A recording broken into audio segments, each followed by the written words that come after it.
Êxodo capítulo 20, do versículo 4 ao versículo 6, nos diz assim a santa palavra do Senhor: Não farás para ti imagem de escultura, nem semelhança alguma do que há em cima nos céus, nem embaixo na terra, nem nas águas debaixo da terra. Não as adorarás, nem lhes darás culto, porque eu sou o Senhor teu Deus, Deus zeloso, que visita a iniquidade dos pais nos filhos até a terceira e quarta geração daqueles que me aborrecem. E faço misericórdia até 1000 gerações daqueles que me amam e guardam os meus mandamentos. Até aí a leitura da palavra do Senhor. Vamos orar mais uma vez, buscar o Senhor em oração. Pai Santo, o teu povo se encontra reunido aqui nesta noite para prestar a Ti o culto que lhe é devido. E agora, Deus, nós clamamos ao Senhor. Permita, Pai, que ao ouvirmos a exposição da Tua palavra nessa noite, no segundo mandamento, todos nós sejamos alimentados pela Tua palavra, sejamos exortados pelo Teu Santo Espírito e saiamos daqui mais sábios, mais fortes na fé e mais humildes, reconhecendo que somos pecadores e carecemos da glória do Senhor e da graça do Senhor. Senhor, fala conosco. Esse é o nosso desejo e por isso nós clamamos a Ti, fazemos essa oração não no nosso mérito, mas no mérito de Cristo Jesus, Senhor nosso e Senhor da igreja. Amém.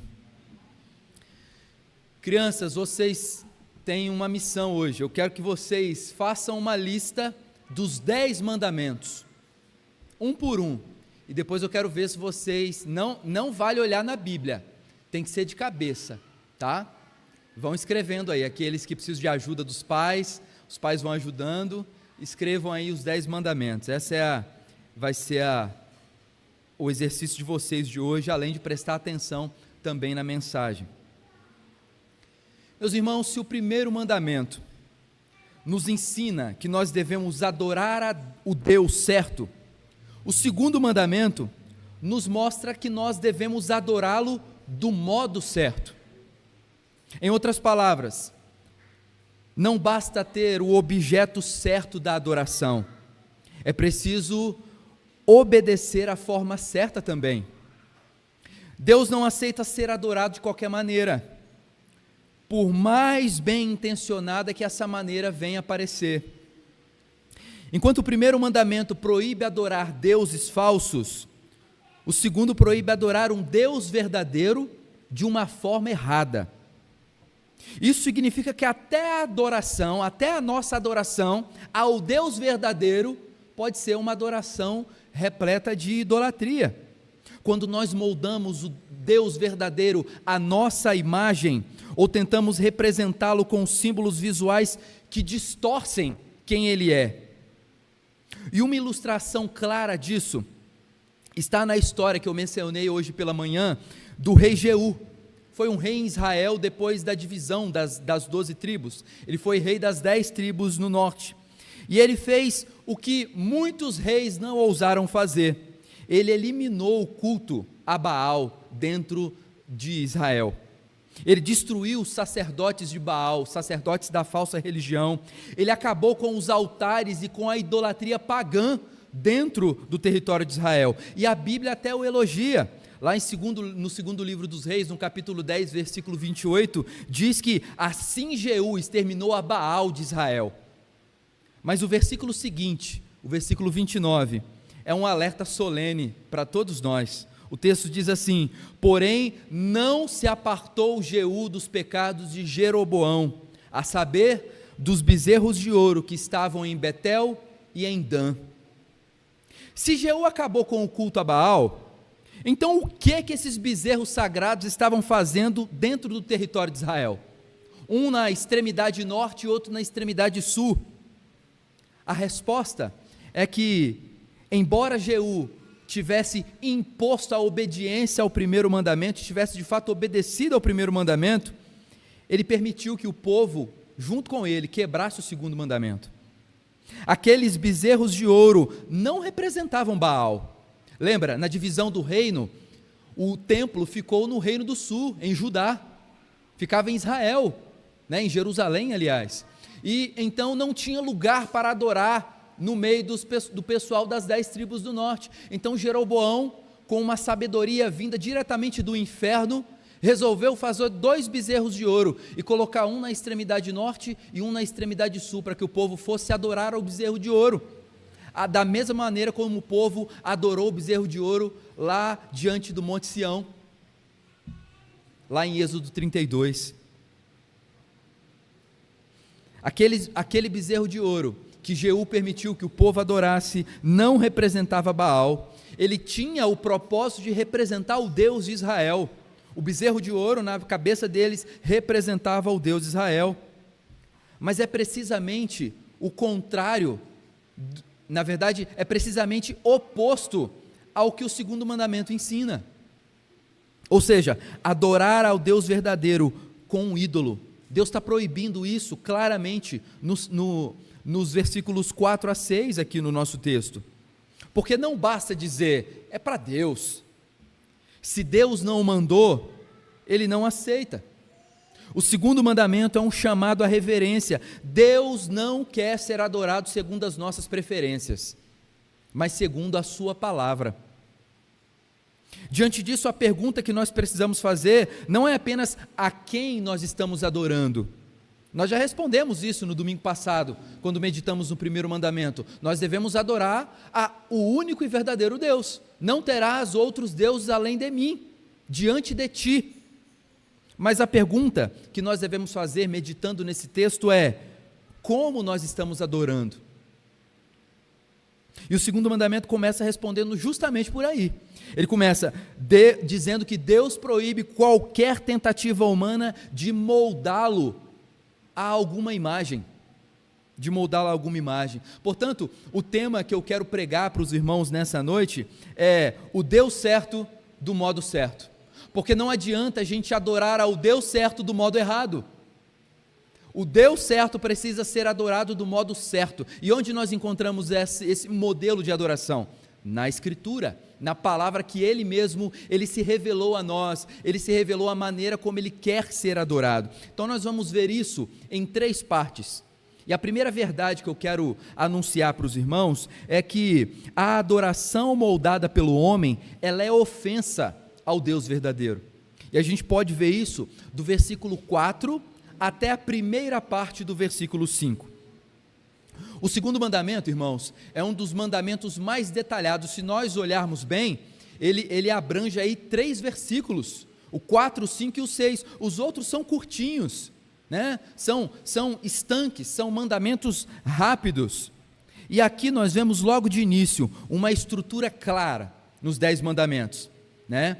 Veja, Deus dá uma proibição, Deus dá uma explicação, Deus dá uma advertência e Deus dá uma promessa. Essas 4 coisas são vistas do versículo 4, 5 e 6. E a palavra usada aí na sua Bíblia para imagem de escultura, no texto hebraico, ela significa algo moldado, algo entalhado com ferramentas humanas. Ou seja, o alvo do mandamento não é a arte em si.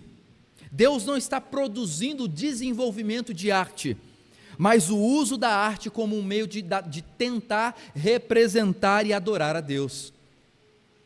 Isso fica evidente quando nós lembramos que o próprio Deus, mais tarde, iria capacitar homens para fazerem entalhes em madeira, em ouro, em prata, em bronze, na construção do tabernáculo. E ele permite que os homens tenham sabedoria de fazer isso para que o tabernáculo tivesse beleza, para que o tabernáculo tivesse formas e também muitos detalhes.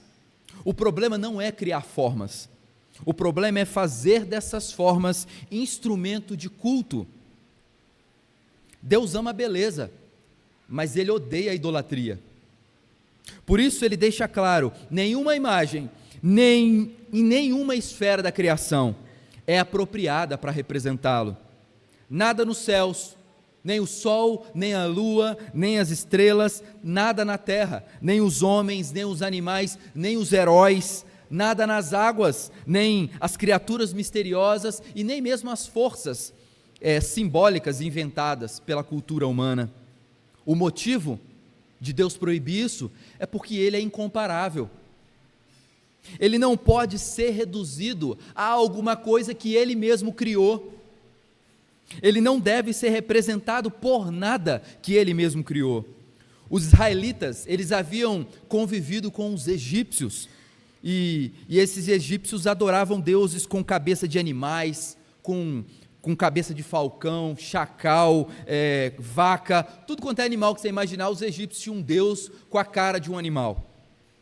E todos eram representados visualmente. Você já viu aqueles desenhos na parede, em filme, que está lá no Egito e tudo mais? Sempre tem alguém com um corpo humano e com a cabeça de um animal. Os deuses egípcios eram simbolizados daquela maneira. Mas o Deus de Israel, ele não se sujeita a nenhum tipo de representação. Quando o ser humano tenta moldar Deus à sua imagem, ele não o honra, ele o rebaixa. Tentar representar Deus com qualquer imagem que seja, é rebaixar a grandeza de Deus. Ele não pode ser representado com nenhuma imagem de coisas que Ele mesmo criou. Você já parou para pensar que moldar Deus ao nosso gosto não é um ato de fé? É um ato de rebeldia. Muita gente diz, eu gosto de pensar em Deus assim. Ou, para mim, Deus não se importa com isso. Ou, eu sinto Deus de outra maneira. Quando alguém começa qualquer conversa com uma dessas frases, já liga o alerta de heresia. Vem heresia pela frente, vem erro teológico pela frente. Mas deixa eu te lembrar uma verdade séria. Quando tentamos moldar Deus à nossa imagem, a gente não o honra, a gente o rebaixa. E isso é exatamente o que o segundo mandamento proíbe. Não só fazer imagens físicas de Deus, mas criar versões dele na nossa mente, ou até mesmo no culto, que ele nunca ordenou. O Catecismo de Westminster, e nós na Escola Bíblica já passamos por essa pergunta, na pergunta 109, e lá na pergunta 109, diz que é pecado inventar qualquer forma de adoração que Deus não instituiu. Nós devemos adorar a Deus da maneira como Ele exige na sua palavra. Também, na pergunta 109, o Catecismo nos diz que é pecado representar Deus, ou seja, qualquer uma das três pessoas da Trindade, quer por imagens externas, quer por imagens internas. Ou até mesmo dizer, é com a intenção boa. Às vezes existem pessoas que, mesmo com a boa intenção, talvez até dizendo que é com uma intenção pedagógica para alguma faixa etária, representar Deus, mas o texto, tanto do mandamento quanto do catecismo na pergunta 109, é claro em dizer, nós não podemos representar nenhuma das três pessoas da Trindade. Boa intenção não corrige má adoração. A pergunta certa não é como eu gosto de cultuar, mas como Deus mesmo quer ser cultuado. Porque o culto verdadeiro, ele não nasce da criatividade, ele nasce da revelação. Portanto, todo esforço humano de dar forma visível ao Deus invisível é uma ofensa à sua santidade. Não importa se é uma escultura, não importa se é um símbolo ou até mesmo uma imagem mental moldada pelas emoções, se não vem da revelação de Deus, é uma idolatria disfarçada de devoção. E veja, pensando nisso, se o culto é para Deus, e se Deus revela na sua palavra como ele deve ser cultuado, nós precisamos tomar cuidado com aquilo que nós inserimos no momento de culto público ao Senhor. Por acaso existe algum lugar nas Escrituras onde diz que no culto ao Senhor deve haver máquina de fumaça enchendo a igreja de fumaça? Absolutamente não. E aí você fala assim, mas pastor, mas não fala. Se não fala eu posso fazer, não. Na prescrição, na ideia hermenêutica, se não fala eu não devo fazer. Eu não devo fazer. Portanto, na Escritura fala que nós devemos ter testemunhos no meio do culto? Não, mas Paulo fala que o culto deve ser feito com ordem e decência. Na Escritura fala que deve ter grupos de homens e mulheres fazendo danças no culto? Absolutamente não.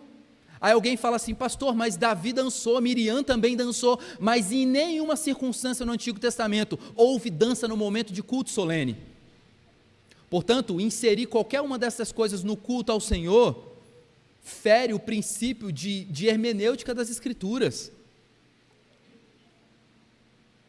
A proibição, não farás para ti imagem de escultura, está conectada com a instrução, não as adorarás nem lhes darás culto. Deus está dizendo: não tente me representar, e Deus também está dizendo: não tente me adorar através do que você pode modelar. Em Deuteronômio 4, versículo 15 e 16, Moisés reforça essa verdade quando ele escreve aquilo que o Senhor havia dito, e lá diz assim: pois aparência nenhuma viste no dia em que o Senhor vosso Deus vos falou em Horebe, no meio do fogo, para que não vos corrompais e vos façais alguma imagem esculpida na forma de ídolo. É o Senhor que fala isso. E por que Deus dá essa ordem? Porque Deus é Espírito, e toda tentativa de representá-lo é na prática um rebaixamento da sua glória. Isaías 40, no versículo 18, pergunta: a quem, pois, comparareis a Deus? E a nossa resposta pode ser: ninguém, porque nada é adequado para compararmos a Deus. Em Romanos 1, 23, Paulo afirma que o pecado da humanidade começou quando a humanidade trocou a glória de Deus por imagens. Irmãos, a adoração verdadeira nasce da revelação, não da imaginação. Você sabia que é possível adorar o Deus verdadeiro de forma errada? O segundo mandamento não fala apenas de idolatria, ele fala principalmente do jeito errado de cultuar o Deus certo.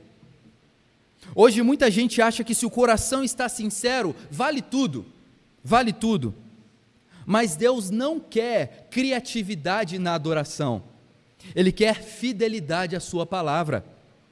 Quando moldamos o culto ao nosso gosto, à nossa emoção, à nossa cultura contemporânea, ou até mesmo à nossa tradição, e não ao que Deus revelou, nós não estamos exaltando ao Senhor, nós estamos o rebaixando. Nós estamos rebaixando o Senhor. Mesmo quando dizemos: pastor, mas é para Deus, está sendo feito para a glória de Deus, a resposta do céu continua sendo: obedecer é melhor do que sacrificar. Culto não é palco de expressão pessoal, é lugar de submissão reverente. Adoração não se inventa, irmãos, adoração se obedece. O culto que Deus aceita é o que Ele mesmo ordenou. E diante da proibição de moldar Deus à nossa imagem, alguém pode perguntar assim: mas então como nós podemos conhecer e adorar o Deus certo, sem cair no erro de adorá-lo do modo errado? A resposta é gloriosa. Deus se deu a conhecer, não por imagens feitas por mãos humanas, mas pelo Filho encarnado. Colossenses 1,15 diz que Ele é a imagem do Deus invisível. Hebreus 1,3 vai falar que Ele é o resplendor da glória e a expressão exata do ser de Deus.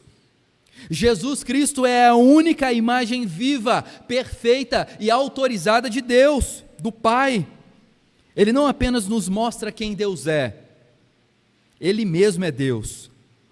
E é por meio dele que o nosso culto é purificado, a nossa adoração é aceita, a nossa comunhão é restaurada. Nós não precisamos de imagem, irmãos, não precisamos de imagens, não precisamos de criatividade para representar Deus. Sabe por quê? Porque nós temos Cristo, a revelação final, suficiente e gloriosa de Deus. Ele é o Deus homem, Ele é o Deus encarnado. Mas pastor, eu posso fazer a imagem de Jesus Cristo? De acordo com o segundo mandamento, não. Você sabe como Jesus era? A única informação que você tem era que ele era um homem. Mais nada. Eu entendo a necessidade de alguns setores, até mesmo aqueles que atuam na área pedagógica, ensinando as crianças, de tentar representar, é uma maneira lúdica, Mas se nós olharmos para o nosso símbolo de fé, se nós olharmos para as Escrituras, e eu sei que existem pastores presbiterianos que discordam desse posicionamento, porém, a única maneira, ao meu ver, que Jesus pode ser representado num texto, numa imagem, é uma silhueta de um homem. Mas ainda assim é perigoso, porque nós vamos representar cabelo, nós vamos representar altura, nós vamos representar largura, nós vamos representar o pé, e isso cria imagens em nós. Quer ver? Se você agora quiser pecar, né, você fala assim, como que é Jesus? Aí você imaginou alguém parecido com Tiradentes, a imagem de Tiradentes, né? Cabelo comprido, uma face sofrida, barbudo, alguns imaginam até com olho claro. Nós provavelmente, ou aliás, certamente Jesus não era assim. Jesus era semelhante visualmente aos homens do seu tempo, naquela região, mas nós não podemos tentar representá-lo, porque se a gente tentar ensinar as crianças como era Jesus, a ideia da figura, ele vai crescer com essa imagem, quando ele se tornar grande, mas e agora? Como é que a gente vai representar? Nós não sabemos como Jesus era, e nem como ele é agora, a única coisa que nós sabemos é que ele é glorioso, e que ele tem um corpo, e que ele é um homem, ele é o Deus homem. Portanto, irmãos, a adoração moldada pelo homem, ela é uma ofensa ao Deus verdadeiro, mas também a adoração desviada do padrão, ela é confrontada pelo zelo de Deus. Veja, nós vamos olhar isso agora, olhando novamente para o texto sagrado, no versículo 5, depois de proibir imagens, Deus vai além, e ele proíbe também o gesto e o serviço prestado a elas. Veja, na primeira parte do versículo 5, não as adorarás, nem lhes darás culto. O motivo pelo qual Deus proíbe a adoração por meio de imagens está explicitamente declarado no texto. Olha a sequência, porque eu, o Senhor teu Deus, sou Deus zeloso. Por que você não deve fazer imagem nem cultuar essa imagem? Porque Deus é zeloso. O que está em jogo aqui não é meramente uma questão estética, viu? Não é questão estética, mas uma questão litúrgica e teológica. Os verbos hebraicos para adorar e darás descrevem respectivamente uma postura externa e uma entrega interna da adoração. A razão que Deus apresenta não é só doutrinária, ela é afetiva e relacional. Deus não fundamenta esse mandamento em sua soberania ou majestade, embora ele pudesse fazê-lo. Deus poderia fazer isso. Ele o fundamenta no seu zelo, ou aliás, no zelo do seu amor. O termo zeloso não descreve um ciúme humano, um ciúme inseguro ou até mesmo possessivo. Trata-se de um zelo santo. O amor fiel e protetor de um Deus que não aceita rivalidade no coração de quem ele ama. Esse zelo é semelhante ao de um marido piedoso e que ama a sua esposa e que não toleraria de vê-la nos braços de outro homem. Um amor verdadeiro, ele nunca é indiferente. Ele zela, ele protege, ele corrige. Assim também é Deus. Em sua aliança, ele se compromete com o seu povo de forma total, de forma exclusiva e de maneira intensa. Seu amor, ele é santo, e o amor santo de Deus exige também uma resposta santa. Vivemos em uma cultura em que o zelo é desprezado por ser visto muitas vezes como autoritarismo, como uma maneira de controle, uma possessividade, mas a Escritura nos mostra o zelo divino, e o zelo divino é uma expressão de amor puro. Deus é ciumento, sabe por quê? É estranho, né, falar isso, talvez, a gente ouve, e quando eu estava escrevendo o sermão, eu falei assim, puxa, mas será que está certo? Eu estudei e falei assim, não tem problema, o problema é a nossa interpretação do ciúme, e a maneira pecaminosa como nós agimos com o ciúme, mas Deus é ciumento porque Ele nos ama demais para nos perder para a idolatria. Esse amor, ele não admite ser rebaixado à forma de um ídolo. Por isso, o culto desviado é confrontado com seriedade. Quando moldamos Deus à imagem ou cultuamos a nossa maneira, estamos desprezando a honra do seu amor. E Deus responde, não com frieza, mas com fogo santo. O fogo santo de um amor que se recusa a ser trocado, distorcido ou até mesmo ignorado. Logo após a consagração do lugar sagrado, o lugar onde o Deus Santo habitaria no meio do seu povo, no meio de um povo pecador, 2 jovens sacerdotes, filhos de Arão, Nadab e Abiú, entraram em cena, lá em Levítico capítulo 10, versículos de 1 a 3. Filhos de Arão, treinados no culto, vestidos com roupas sagradas, posicionados para servir ao Senhor, mas eles cometeram um erro fatal. Trouxeram fogo estranho perante a face do Senhor, o que Deus não lhes ordenara.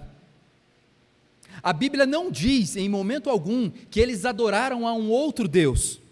Não há menção de idolatria no texto de Levítico. Eles queriam servir ao Senhor, mas fizeram do jeito deles, não do modo como Deus havia prescrito. E então o mesmo fogo que deveria consumir o sacrifício, consumiu os adoradores. O que vemos ali não é dureza de Deus, é zelo pela sua santidade. Levítico 10, versículo 3 nos diz: mostrarei a minha santidade naqueles que se chegam a mim, e serei glorificado diante de todo o povo. O erro de Nadab e Abiú não foi entusiasmo demais, foi obediência de menos. Eles foram ousados, mas eles não foram reverentes. Foram bem intencionados, mas eles não foram bíblicos. Isso nos ensina algo crucial, irmãos. Na adoração, não basta querer agradar a Deus, é preciso obedecer a Deus. Hoje muitos querem inovar no culto, inventam formas, importam estilos, priorizam o gosto humano e justificam dizendo, mas é para Deus. Nadab e Abiú também pensaram assim, mas Deus não aceitou, porque o culto não é sobre criatividade, é sobre santidade. Deus é um Pai amoroso, mas Ele não é indiferente. Ele zela por sua glória e protege a sua santidade no culto que Ele mesmo instituiu. Toda adoração que ignora a palavra, por mais sincera que pareça, para Deus é fogo estranho. E diante do zelo santo de Deus, precisamos lembrar, a adoração, ela nunca é um território neutro. Toda adoração ou é aprovada ou é rejeitada. Deus não aceita qualquer expressão da nossa parte apenas por intenção humana. Ele quer adoração conforme a sua vontade revelada na sua palavra. O culto não é lugar para a gente experimentar gostos, estéticas ou tradições que Deus não ordenou. O culto é o lugar onde Deus está presente no meio do seu povo. A ideia, irmãos, de culto não é aquelas apresentações que às vezes daqui a pouco aqueles que têm filhos pequenos vão passar por isso. A escola reúne, faz ensaia uma música com as crianças, aí convida as mães para ir no colégio, e aí as crianças cantam, e às vezes elas cantam desentoado. Por mais que a professora tenha se dedicado a ensaiar, as crianças cantam desentoado, uma olhando para um lado, outra olhando para o outro, e as mães com o olhinho cheio de água, ai que coisa mais linda, batendo palma. O culto não é assim, não é a gente ensaiando um teatro, apresentado qualquer coisa, segundo as nossas intenções, e Deus sentado aplaudindo tudo. O culto é para Deus, e é Deus que rege cada ato do culto. Então, quando alguma coisa no culto é regida pelo homem, pela sua própria vontade, é algo que é contrário à vontade de Deus. O culto não é um lugar para se experimentar as predileções humanas. O culto é o lugar onde Deus está presente e nós não o organizamos como queremos, nós a chegamos como Ele determinou. Quando a forma de adoração é decidida pelos desejos do homem, por modismos, por culturas, por tradição, não filtradas pela Escritura, corremos o risco de oferecer a Deus fogo estranho. Adoração fora do padrão, mesmo quando sinceramente bem intencionada. Isso não é legalismo, isso é reverência, é amor obediente, é o temor de quem sabe que Deus é zeloso pela glória do seu nome. Ele não nos salvou para fazermos o culto girar ao nosso redor, mas para que tudo gire ao redor dele. Deus é o centro do culto, nós estamos cultuando a Ele. É por isso que você deve sondar o seu coração quando você ouve uma música e talvez não te dá vontade de cantar. Não vou cantar grande ao Senhor não, porque eu não gosto muito da letra dessa música ou da melodia, é uma melodia meio parada. Eu gosto de música mais agitada. O culto não é para você, o culto é ao Senhor. Portanto, quando uma música está sendo cantada, não é para a gente se alegrar. Deus é tão bom que Ele permite que a gente se alegre quando nós cantamos um hino, como para mim são os dois mais belos hinos, tanto para a adoração quanto para a confissão de pecados, o hino Trindade Santíssima, o 11 e o 71, perdão. Para mim são os melhores hinos. Se eu pudesse eu colocava eles todo domingo na liturgia, mas vocês iriam cansar. Mas quando nós estamos cantando Santo, Santo, Santo, Deus onipotente, nós estamos reconhecendo diante de Deus quem Ele é, e nós sabemos que Deus se agrada quando nós reconhecemos quem Ele é. Quando nós cantamos, se sofrimento te causei, ó Deus, perdão, Senhor, isso é um momento sublime de contrição, nós estamos confessando o nosso pecado de maneira cantada diante do Senhor. Por isso, repense, quando você sai da sua casa, se arruma, toma banho, passa perfume para vir ao culto, e na hora que as músicas estão sendo cantadas, você simplesmente fica com a sua boca fechada. Você não está cantando para agradar o pastor, ou você não simplesmente é uma voz para somar no meio da multidão e o vizinho ouvir como nós cantamos bem. Você está cantando para Deus, sobre Deus. Meus irmãos, isso é seríssimo. E tem muita gente que tem uma visão distorcida do culto.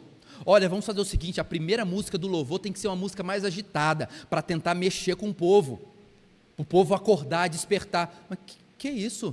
Isso é manipulação. Eu sei que a gente não pode ficar aqui, tem 3 músicas que a gente canta nos domingos que não é ceia, né? E aí a gente coloca só música melodramática. Não, a gente tem louvor também alegre, animado. Nós temos louvores mais introspectivos, né? Louvores sérios, e nós temos louvores também que são sérios, mas que são alegres, e está tudo bem, mas nós não podemos escolher cânticos pela melodia. Essa aqui é boa, hein? Essa aqui o povo vai até bater palma lá na igreja se a gente colocar essa. Nós não podemos escolher hinos assim, porque nós escolhemos os hinos, os textos que vão ser cantados e vão ser lidos na liturgia, para falar com Deus. Nós estamos cultuando a Deus. O culto que emociona o povo pode ser o mesmo que entristece o céu.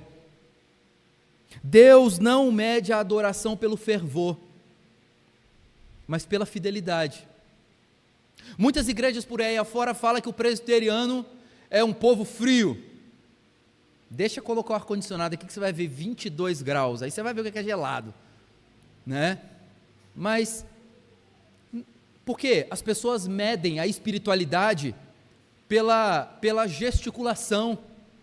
Eu já falei para vocês e repito, para mim não tem problema algum você fechar os seus olhos, levantar as suas mãos em sinal de rendição diante do Senhor.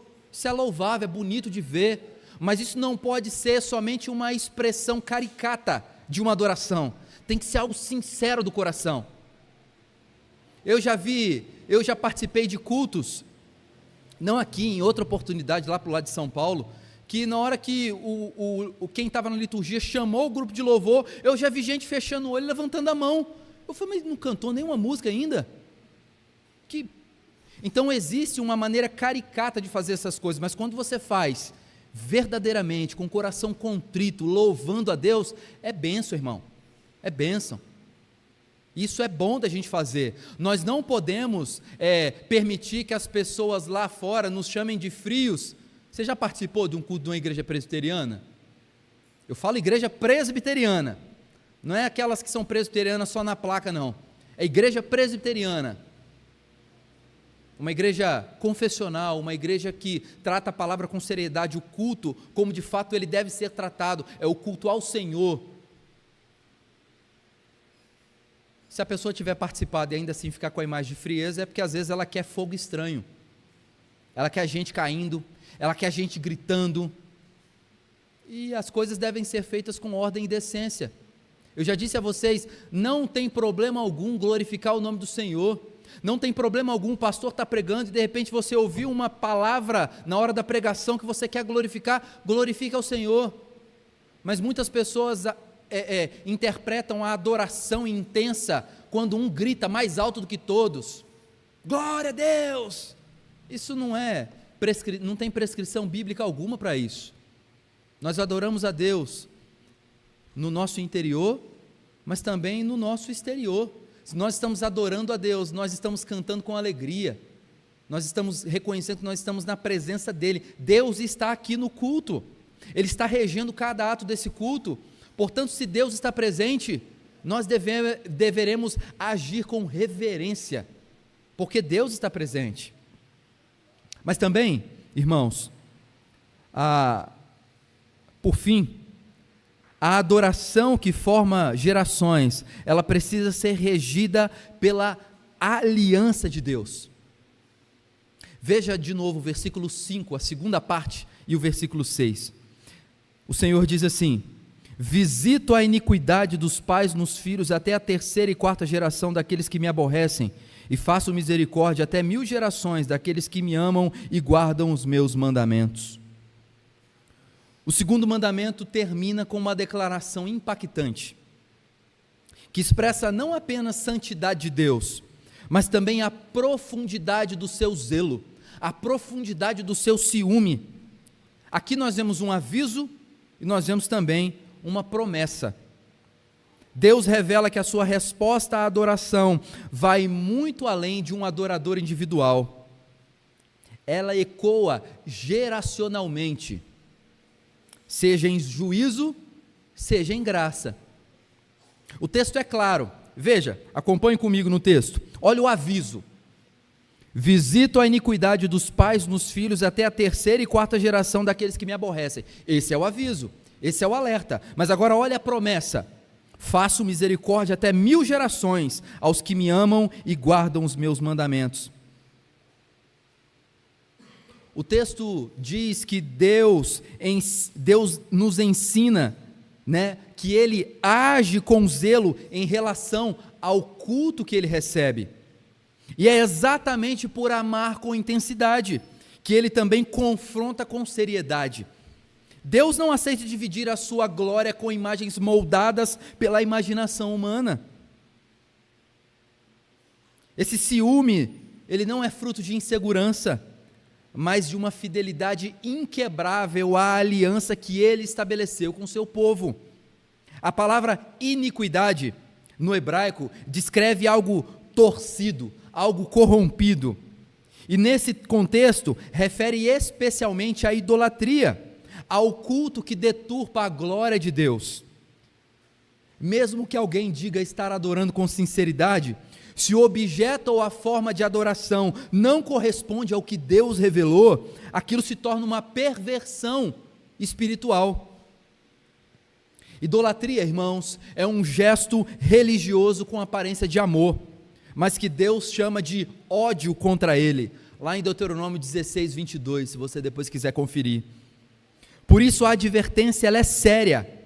A iniquidade dos pais é visitada nos filhos. Pastor, o que é isso? Você vai pregar hoje sobre maldição hereditária? Não vou, mas eu quero que você entenda de uma vez por todas o que está contido aqui no segundo mandamento. Veja, é por isso que essa advertência ela é séria. A iniquidade dos pais é visitada nos filhos, não como um castigo arbitrário, mas como fruto de uma solidariedade pactual.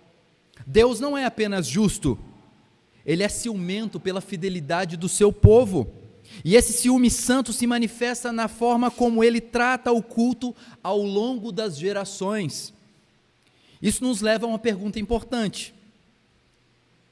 É justo Deus punir os filhos pelos pecados dos pais? Responda aí na sua mente agora. É justo Deus punir os filhos pelos pecados dos pais? Mas não é isso que o texto está dizendo? Não é isso? Eu visito a iniquidade dos pais nos filhos até a terceira e quarta geração. O texto está dizendo. É importante a gente dizer o seguinte: Deus nunca condena inocentes. Esse é um ponto importante, a gente tem que partir dessa premissa. Deus nunca condena inocentes. Lá em Ezequiel 18:20, o próprio Senhor declara: a alma que pecar, essa morrerá. O filho não levará a maldade do pai, e nem o pai levará a maldade do filho, na sequência do texto. Mas lá, aqui em Êxodo 20, versículo 5, Deus está tratando não somente com a culpa individual, mas de herança espiritual e responsabilidade familiar diante da aliança. A Escritura mostra que o pecado de um pai não se limita ao seu próprio coração.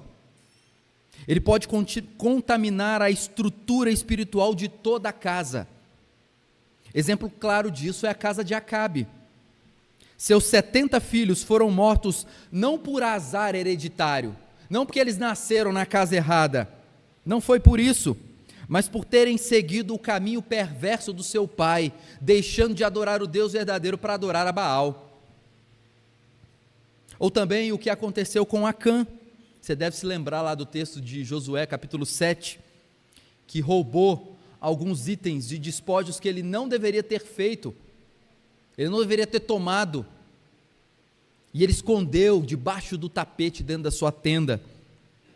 E por causa do seu pecado, o pecado de Acã, ele fez perecer toda a sua família, todos os seus bens. Eles foram apedrejados e depois queimados. O texto do segundo mandamento não diz que Deus pune filhos inocentes. Ele visita o pecado de quem? Daqueles que o aborrecem.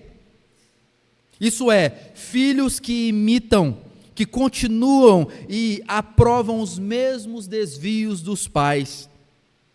Como foram formados num padrão torcido, acabam rejeitando o Deus verdadeiro e perpetuando a idolatria herdada.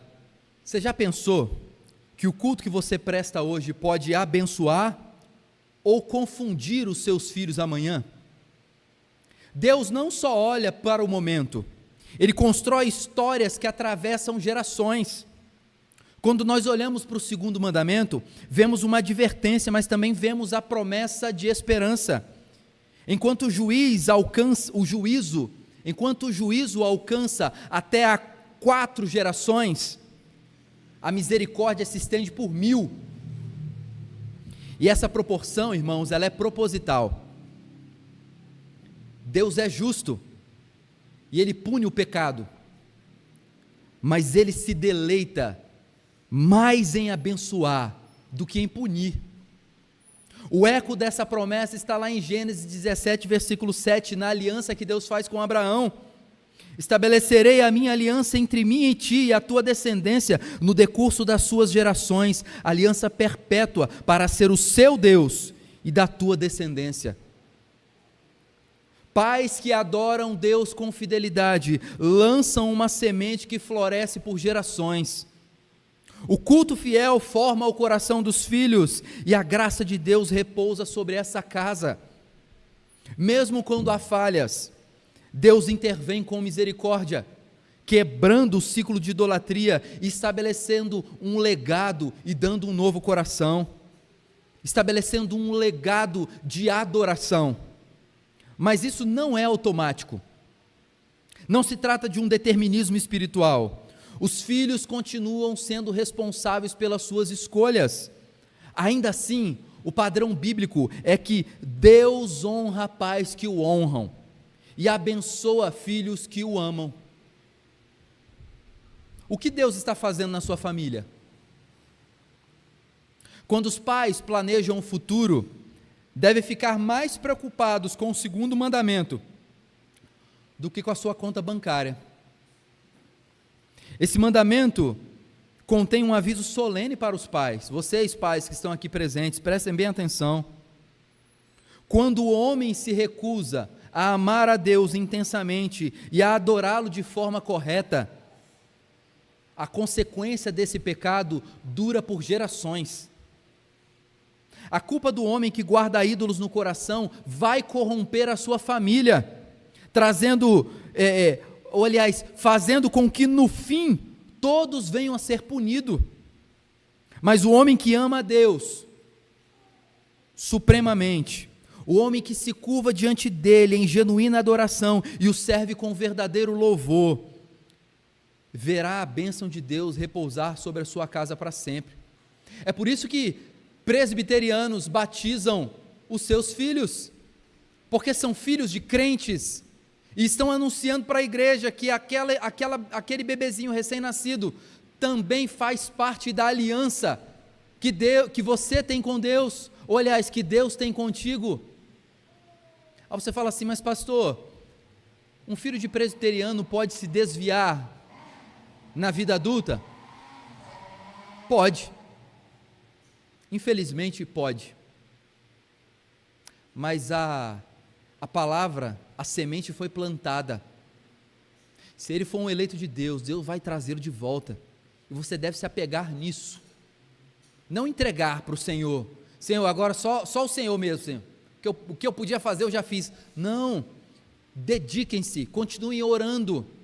Continuem clamando ao Senhor para fazer com que o seu filho que foi batizado na infância, que foi educado na igreja, mas por algum motivo preferiu os prazeres do mundo do que a bênção do Senhor de viver na comunhão com os irmãos na igreja, ore para que ele veja o caminho tortuoso que ele está vivendo e retorne para os caminhos do Pai. Não cesse de orar, creia na aliança, creia na promessa de Deus. O homem que ama a Deus supremamente e que se curva diante dele, tem a sua casa abençoada, assim como os salmos nos ensinam. Que tipo de vida você está levando? Que tipo de adoração você está dando? Que tipo de legado você vai deixar? Nós somos o legado de homens do passado. Vocês, especialmente, que fazem parte há muito mais tempo do que eu, dessa igreja ou da cidade, homens do passado desbravaram esta cidade há mais de 100 anos, para que hoje nós pudéssemos ter a primeira igreja presbiteriana com 100 anos, fazendo 101 esse ano, fora o período de plantação. Homens labutaram para que nós pudéssemos estar hoje sentados nesse lugar confortável, bonito. Nós somos o legado de homens do passado que sofreram em prol não somente da estrutura da igreja e da sua beleza, mas também da sua pureza, do culto agradável a Deus, homens que tiveram a coragem de se levantar e não permitir que nenhuma doutrina, seja a doutrina pentecostalizada, seja dente de ouro, seja falar em línguas, não permitiram que essas coisas entrassem na igreja, e a igreja se manteve pura e fiel, mesmo ainda com pecadores fazendo parte dela. E nós? Que culto nós estamos deixando para a próxima geração? Que legado nós estamos deixando?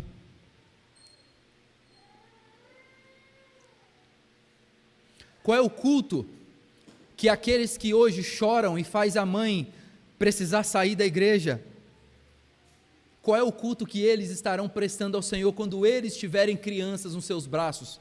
Qual é o culto que nós estamos deixando? Irmãos, isso é coisa séria, isso não é brincadeira. O segundo mandamento lança um chamado profundo, especialmente para os pais, para os líderes, para os educadores. Que tipo de adoração nós estamos oferecendo? Que Deus, nós pais, estamos mostrando para os nossos filhos? Que tipo de legado nós estamos deixando para a nossa igreja? Quando o homem guarda ídolos no coração, mesmo que sejam santos ou culturais, Essa deformação espiritual pode se tornar o alicerce da apostasia da sua casa. Por isso, homem, você, eu falo aos homens aqui presentes, se vocês amam ao Senhor e se vocês amam a sua família, abandone os ídolos do seu coração, porque você pode corromper as gerações futuras. Por causa dos seus ídolos, o seu neto pode não ser um servo do Senhor. Por causa dos seus ídolos, o seu filho pode se desviar do caminho da igreja. Seja um servo fiel, seja alguém que busca a piedade, seja o homem que lidera a sua casa na adoração.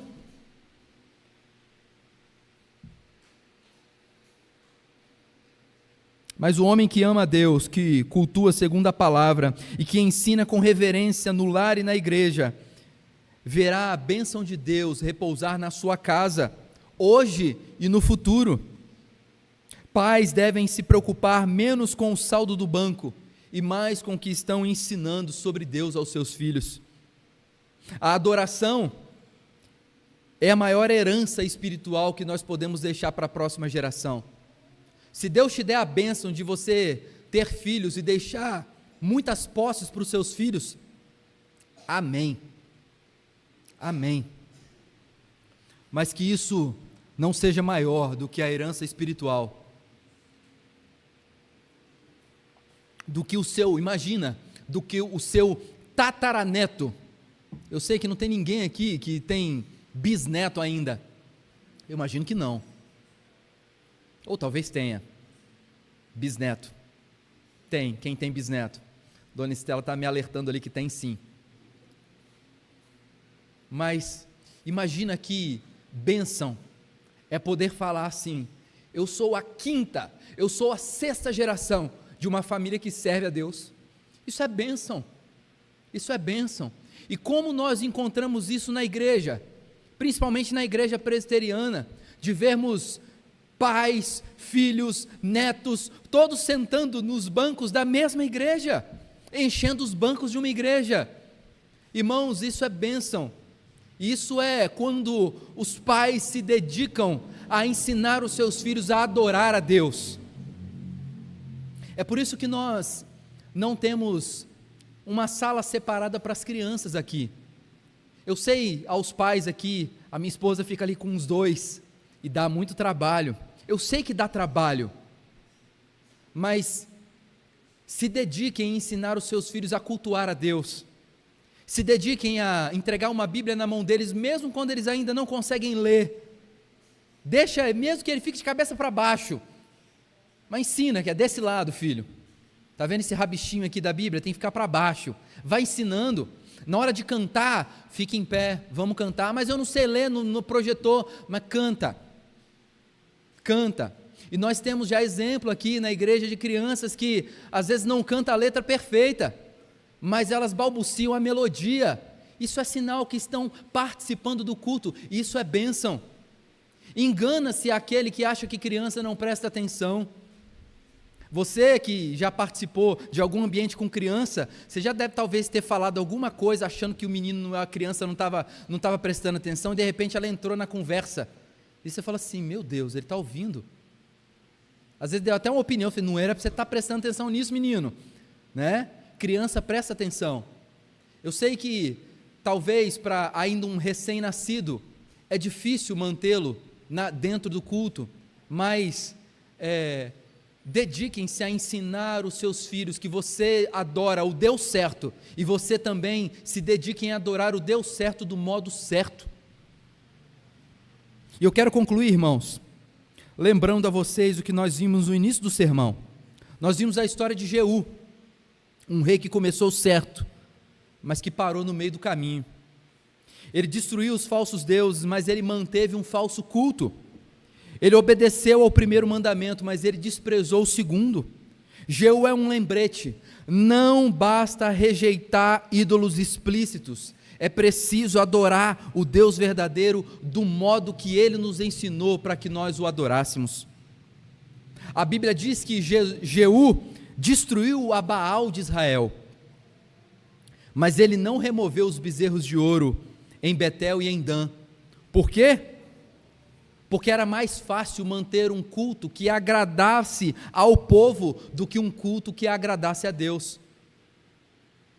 Não significa que igrejas que são fiéis no culto, na prestação do culto a Deus, vão ser sempre pequenas, e que igrejas que prestam um culto errado são grandes. Não é por esse lado.